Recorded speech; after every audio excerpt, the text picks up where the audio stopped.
नमस्ते दोस्तों, आप सबका स्वागत है हमारे चैनल साहित्य गैलरी में।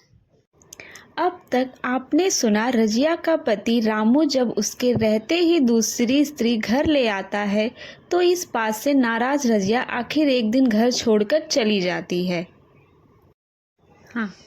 मेहनती और संचय के गुण से संपन्न रजिया 3 साल में अपने दम पर इस गांव में भी अपना घर और बैलों की जोड़ी जोड़ लेती है। वहीं उसके पति रामू के गांव से आया एक आदमी उसे रामू की गंभीर बीमारी की खबर देता है। रामू से नाराज रजिया एक बार तो उसकी बीमारी को उसके कर्म का फल ही कहती है, पर कठिन परिश्रम और अपने बल पर जीने की आज़ादी की आंच में पका उसका व्यक्तित्व ने उसे जिंदगी के सारे जलन और रामू की सहायता का मन बनाकर आखिर रजिया किसी बुलावे का इंतज़ार ना करके रामू के घर की ओर अपने कदम बढ़ा चुकी है। रामू को थोड़े ही दिनों में मालूम हो गया था कि उसके घर की आत्मा निकल गई है और वह चाहे कितना जोर करे, कितना ही सिर खपाए, उसकी स्फूर्ति नहीं आती। दासी सुंदरी थी, शौकीन थी और फूहड़ थी। जब पहला नशा उतरा तो ठाएं ठाएं शुरू हुई। खेती की उपज कम होने लगी और जो होती भी थी वह उपजाऊ नहीं होती थी। ऋण लेना पड़ता था। इसी चिंता और शोक में उसका स्वास्थ्य बिगड़ने लगा। शुरू में कुछ परवाह ना की, परवाह करके ही क्या करता। घर में पैसे ना थे। अताइयों की चिकित्सा के बीमारी की जड़ और मजबूत कर दी और आज 10-12 दिन से उसका दाना पानी छूट गया था।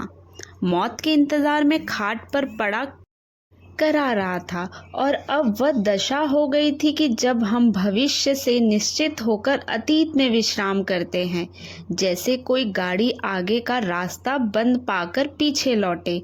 रजिया को याद करके वह बार बार रोता और दासी को कोसता, तेरे ही कारण मैंने उसे घर से निकाला।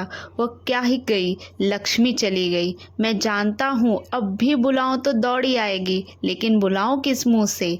एक बार वह आ जाती और उससे अपने अपराध का क्षमा मांग लेता, फिर मैं खुशी खुशी मर जाता और कोई लालसा नहीं है। सहसा रजिया ने आकर उसके माथे पर हाथ रखते हुए पूछा, कैसा जी है तुम्हारा? मुझे तो आज हाल मिला। रामू ने सजल नेत्रों से उसे देखा पर कुछ कह न सका।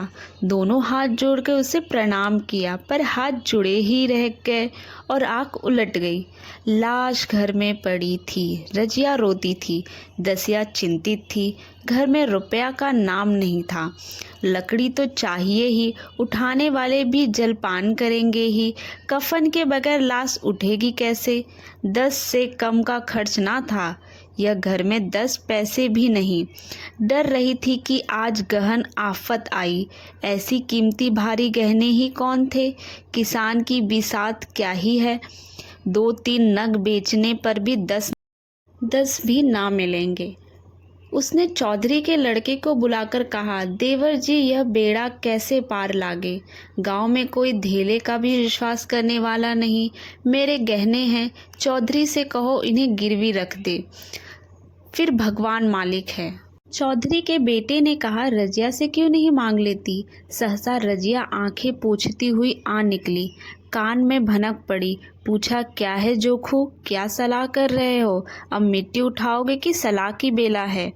हाँ, उसी का सरंजाम कर रहा हूँ। रुपए पैसे तो यहाँ होंगे नहीं, बीमारी में खर्च होंगे। इस बिचारी को भी तो मज़दार में लाकर छोड़ दिया। तुम लपक कर उस घर चले जाओ भैया, ऐसा रजिया ने कहा। कुंजी लेते जाओ। मजदूर से कहना भंडार से 50 रुपए निकाल दे। कहना ऊपर की पटरी पर रखे हैं। वह तो कुंजी लेकर उधर गया। इधर दसिया राजू ने पैर पकड़कर रोने लगी, बहनाने लगी। हृदय में पीड़ा आने लगी। उसने देखा रजिया में कितनी दया है, कितनी क्षमा है। रजिया ने उसे छाती से लगाकर कहा, क्यों रोती है बहन? वह चला गया, मैं तो हूँ। किसी बात की चिंता न कर। इसी घर में हम और तुम दोनों अपने साथ रहेंगे। मैं वहाँ भी देखूंगी, यहाँ भी देखूंगी। धाप भर की बात ही क्या। कोई तुमसे गहने पाते मांगे तो मत देना। दसिया का जी होता था कि सिर पटक कर मर जाए। इसे इतने जलन दिए, कितना रुलाया, घर से निकाला, लेकिन फिर भी इसके मन में इतनी दसिया के प्रति दया क्षमा है। रजिया ने पूछा, जिस जिस के रुपए हों सूद समेत मुझे बता देना, मैं झगड़ा नहीं रखना चाहती। बच्चा दुबला क्यों हो रहा है? दसिया बोली, मेरा दूध तो होता नहीं, गाय तो है नहीं, वह मर गई, दूध नहीं पाता। राम राम, बेचारा मुरझा गया। मैं कल ही गाय लाऊंगी, सभी गृहस्थी उठा लाऊंगी, वहाँ क्या ही रखा है। लाश घर से उठी, रजिया उसके साथ गई, दाह कर्म किया, भोज हुआ, कोई 200 रुपये खर्च हो गए, किसी से मांगने ना पड़े। दसिया के जोहर भी इस त्याग से बच गए। आज रामू को मरे 7 साल हुए हैं। रजिया घर संभाले हुए है। दसिया को वह सौत नहीं बेटी समझती है।